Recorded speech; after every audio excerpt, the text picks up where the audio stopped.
Welcome to Spiritual Stories, the podcast where the unseen becomes seen. I'm your host, Kim Eibrink Jansen, psychic medium, spiritual advisor, and someone who spent the last 15 years sitting in the space between worlds, helping people make sense of the signs, synchronicities, their lives, and messages that show up in our lives.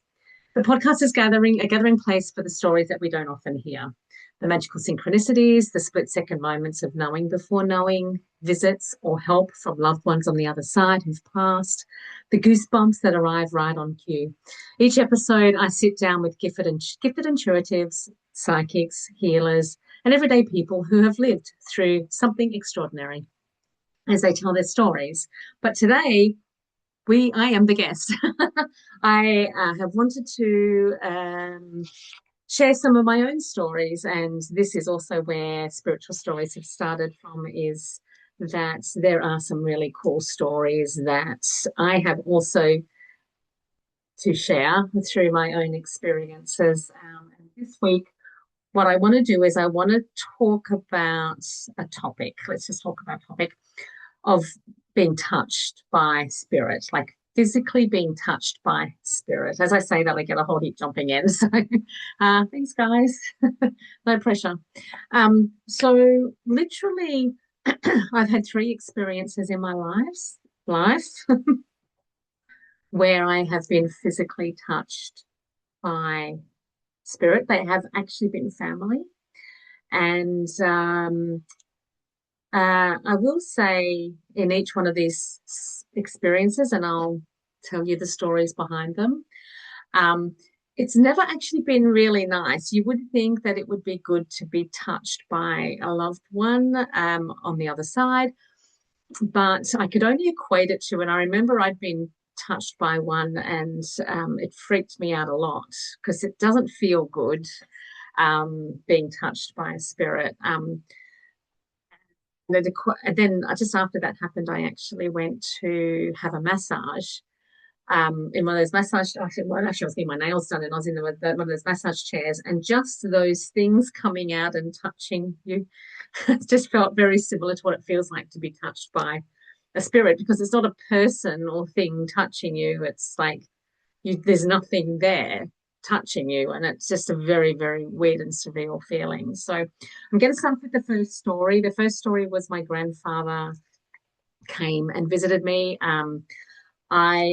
It was literally, well, I do know how long ago it was, because my eldest daughter was a baby, and so she I just dropped her off to daycare when I was working. She was still a baby, and I dropped her off at daycare, and I was driving to work at the hotel I was working at. And as I was driving around a bend on a cliff, I could actually see quite clearly a car coming straight for me on the other side. And so I'm on a cliff, but there was a walkway along the cliff. So I kind of put my car up on the walkway, like no one was walking there. I kind of pulled it over, and the car that was coming straight for me just went right up the side of my car. So got out, did all the things. Where's my voice going weird? And then I then had to get to work. I was late for work. So I went straight to work. I could drive my car still. I went down, I got to work, all that sort of thing. And when I was at home that night, I just realized I hadn't actually had a chance to even look at the car, because I'd just been so busy doing everything I needed to do. And what happened then is I went, because we were in a townhouse, I went downstairs into the garage to look at the damage. I hadn't even looked at the damage of what had happened to the car because I'd been so busy. And I went down, and I put my hand, I touched the big scrape up the side of the car. I just really hadn't even looked at it yet. I just touched it, and all of a sudden there was a hand on my shoulder. And that was the first time I had ever experienced being touched by a spirit.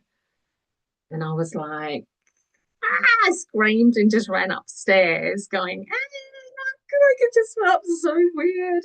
Anyway, in conversation with my mum, after that, I told her that story, and she said, "Oh, that's your grandfather. That was her father." She said, "He does that to me all the time."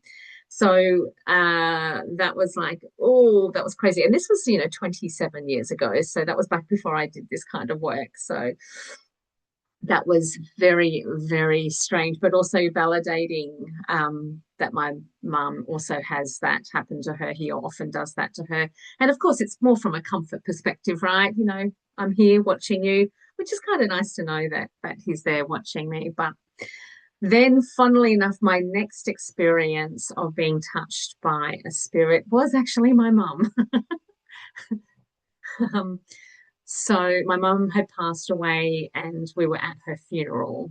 And I remember very, very distinctly because it's a very, very clear reminder of what happened. I was standing in a circle with some family and we were talking, as you do, just talking together.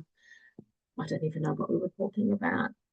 Anyway, there was one thing that my mum used to do all the time if we were in a situation where I would be just talking in a group and she would want to come in and listen. Like she might have seen me and so she would come in.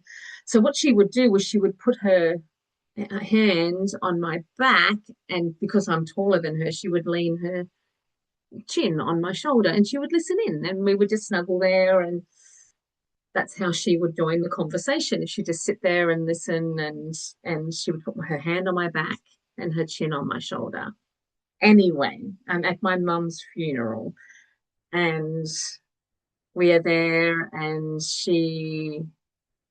I'm literally there, and all of a sudden I feel this hand come into my back and a chin on the shoulder, and I freeze. I literally can see myself, my blood draining from my face, and I froze, and I was like it was the worst feeling. It was just so strange because you would think it would be good, but it just was not great.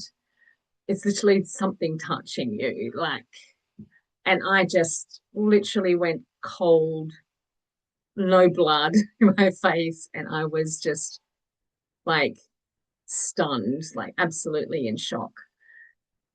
And for about a minute, I just couldn't move. Anyway, it was still there, like it was there.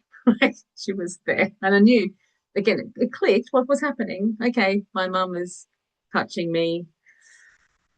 But it felt so bad. All I could do was I just wanted it to stop because it just did not feel nice. Anyway, I ran then. I just left the conversation and I ran. I actually ran to my dad and I was running, going, get it off, like, get this, get it off. It was get it off, get it off. Still not moving, even though I had run. I'm like, it's like she's just like still attached to my back. And I was just going, oh my God, like, I'm touching my back. It's horrible. It's just horrible. I was screaming.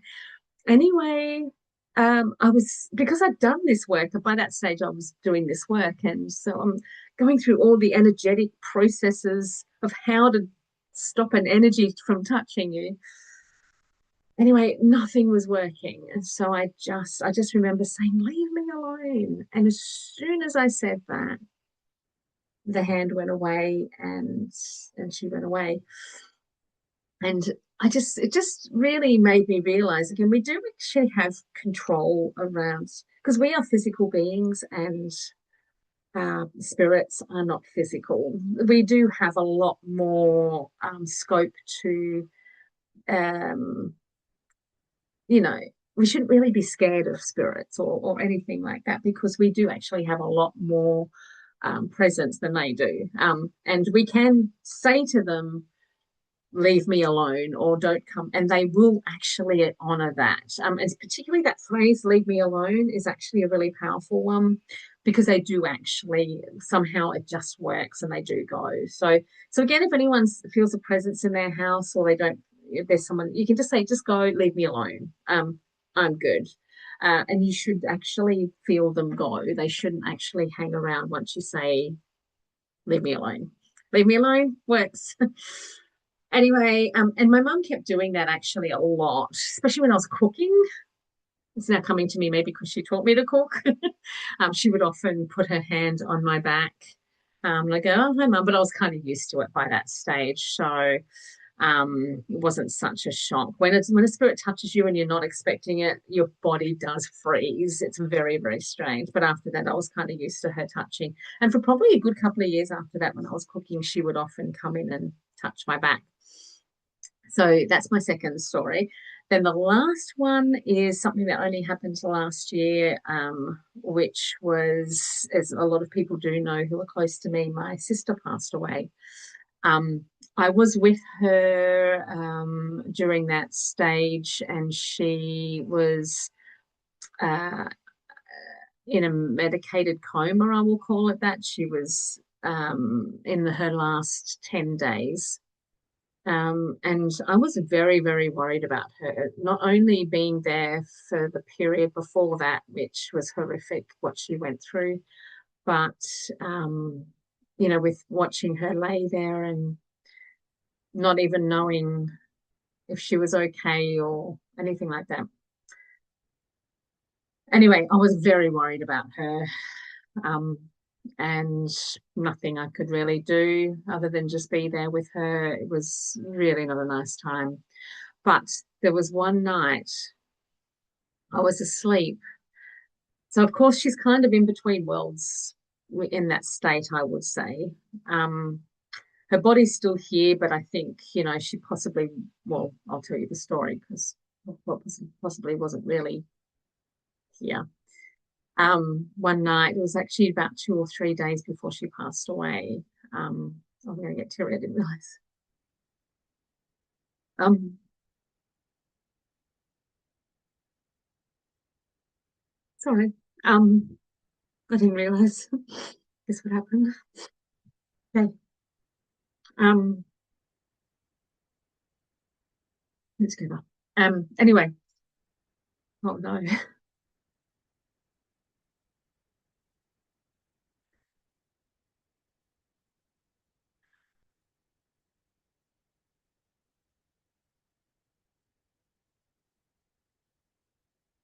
I was asleep in bed and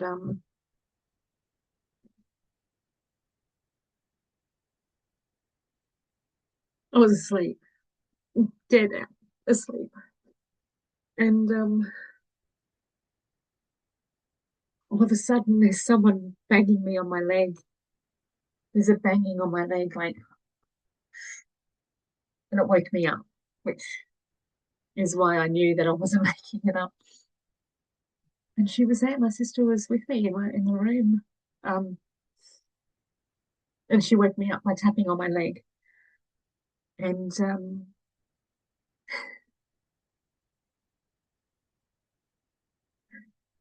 she said, don't worry, Kimbo.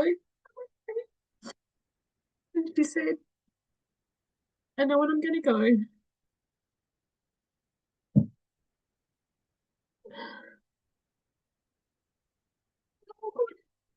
And she looked great.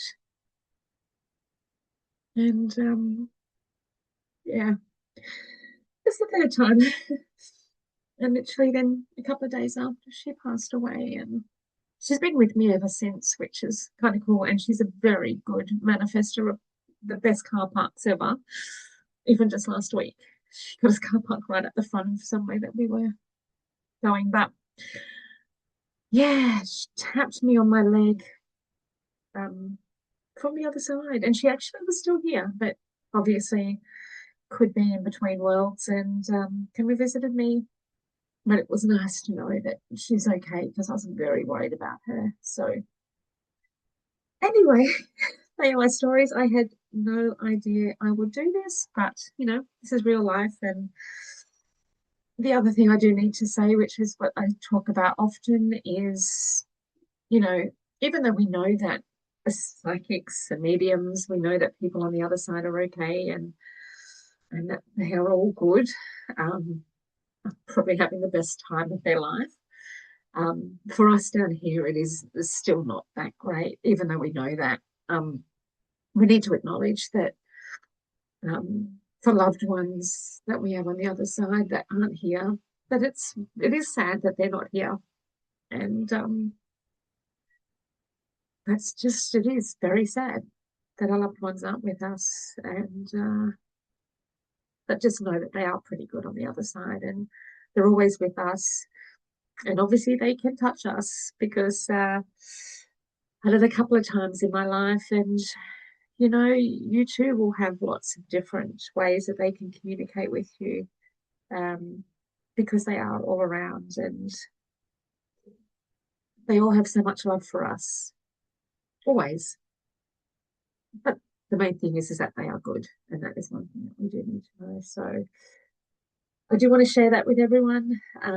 If you've got any stories around maybe being touched by a spirit, or any other things that spirit have shown to you, you know, pop them below. I'd love to hear from you.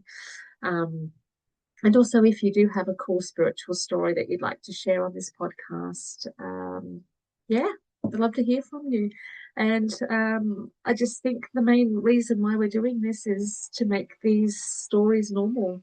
Um, Spiritual life is real, and we are all living them, even if we don't know that we are. We have connection to this spiritual world. We all have a connection to the spiritual world, and it's amazing. It's an amazing connection that we have, and I want more and more people to be able to experience this and to know that we're not alone. So you're not alone. You are being looked after and watched by your loved ones. And also, if you ever need anything, you can always ask them for help, and they will always bring you help in extraordinary ways. So thank you for joining me, and I will see you next week for another spiritual story. Bye.